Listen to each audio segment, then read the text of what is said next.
Bismillahirrahmanirrahim. Baiklah, kita akan belajar mengenai pengenalan Epidata. Apa itu Epidata? Epidata adalah salah satu software yang digunakan untuk pembuatan kuesioner yang memudahkan kita untuk melakukan enter data, karena dikhawatirkan ketika ada kuesioner tidak semua pertanyaan di kuesioner biasanya harus diisi, tapi ada fungsi loncat dan ada fungsi pembatasan nilai, gitu ya. Nanti kita akan pelajari lebih lanjut. Nah, pertama-tama kita buka dulu file Epidatanya. Ini softwarenya, dibuka seperti ini. Nah, ini Epidatanya sudah script. Kita close yang ini. Nah, ini menu Epidata ada 5 ya. Ada 5 menu dalam Epidata. Pertama adalah define data, kedua make data file, ketiga check, keempat enter data, kelima dokumen, dan keenam export data. Ini adalah menu yang ada di Epidata.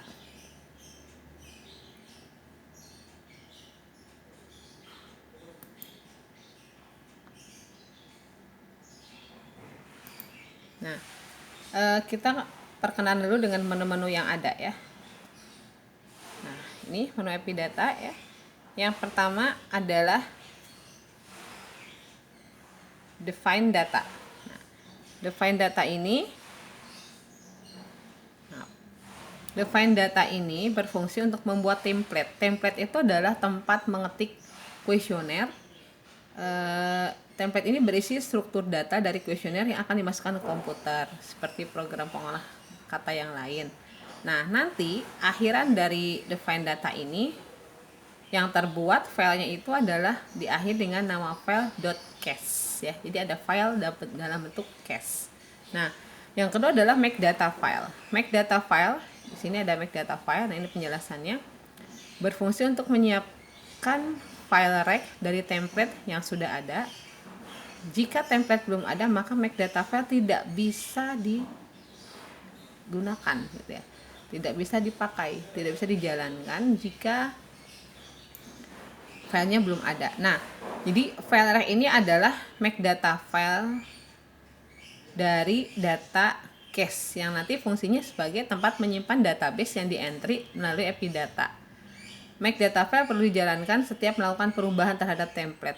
Jadi, misalnya Anda sudah mengetik dalam file cache. Nah, nanti kalau Anda sudah selesai mengetik file cache untuk kuesionernya, maka Anda langsung buat make data file. Nah, tapi kemudian ketika Anda masuk ke langkah berikutnya terjadi hal yang penulisan yang salah dalam pengetikannya, maka Anda akan perbaiki dulu ke cache lagi. Dari cache itu diperbaiki, setelah cache diperbaiki di save, nanti Anda harus make data file ulang karena ada perubahan, gitu ya.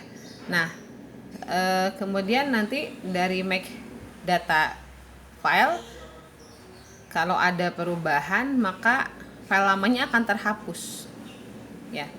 Jadi kemudian ada yang ketiga, yaitu check. Check berfungsi untuk membuat alur lompatan dan batasan nilai minimal maksimal yang boleh masuk. Check hanya bisa dijalankan setelah dibuat template dan make data file. Jadi kalau sudah beres dengan cache, sudah dibuat make data file, maka kita akan mengerjakan check. Check ini nanti ada pembatasan berapa nilai yang boleh masuk. Misalnya hanya nilai 1 sampai dengan 10. Kemudian apakah dari pertanyaan ke 1 boleh langsung ke nomor 2, ataukah bisa loncat nomor 2 nggak usah dijawab kalau pertanyaannya tentu tidak, gitu ya. Misalnya apakah Anda pernah ke suatu tempat? Tidak. Nah, pertanyaan nomor 2-nya, bagaimana gambaran tempat tersebut? Kan nggak perlu ditanya kalau dia jawabnya tidak, gitu ya. Maka dia akan loncat ke nomor yang lain berikutnya, gitu. Nah, itu fungsi dari cek salah satunya ya. Nah, ketika sudah selesai kita mengatur alur lompatan dan batasan nilai pada cek, kita lanjutkan dengan mengenter data. Nah, enter data ini berfungsi untuk memasukkan data ke komputer dan sebaiknya dijalankan setelah program cek sudah lengkap, gitu.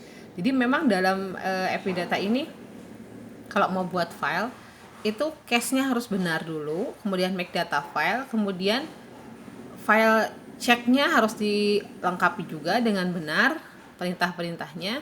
Baru setelah itu kita bisa mengenter data. Mengenter data itu berarti memasukkan data ke dalam file ini, gitu ya. Nah, eh, setelah enter data, maka data akan terkumpul.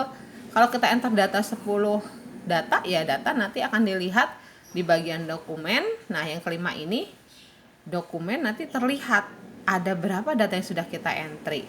Fungsi dari dokumen adalah untuk membuat kode buku atau buku kode, memvalidasi data file yang sudah di entry. Ini ya contohnya. Nah, nanti kita lihat misalnya kita sudah entry 10 data. Berarti data itu bisa kita lihat di dokumen ada 10 data. Nah, itu kan datanya dibuat dalam akhiran rek nanti akhirnya kalau di Epidata. Kemudian kita mau pindahkan data ini nggak bisa di Epidata aja, kita bisa pindahkan ke inginnya gunakan di Excel gitu kan. Nah, bisa kita ekspor. Nah, ekspor ini berfungsi untuk mentransfer data dari format rek ke format yang lain, bisa ke API Info, bisa ke The Base, bisa ke Excel, atau bisa ke SPSS ya. Mungkin nanti kita akan coba dengan ke Excel dan ke SPSS ya. Nah, itulah perkenalan mengenai fungsi-fungsi dari API Data.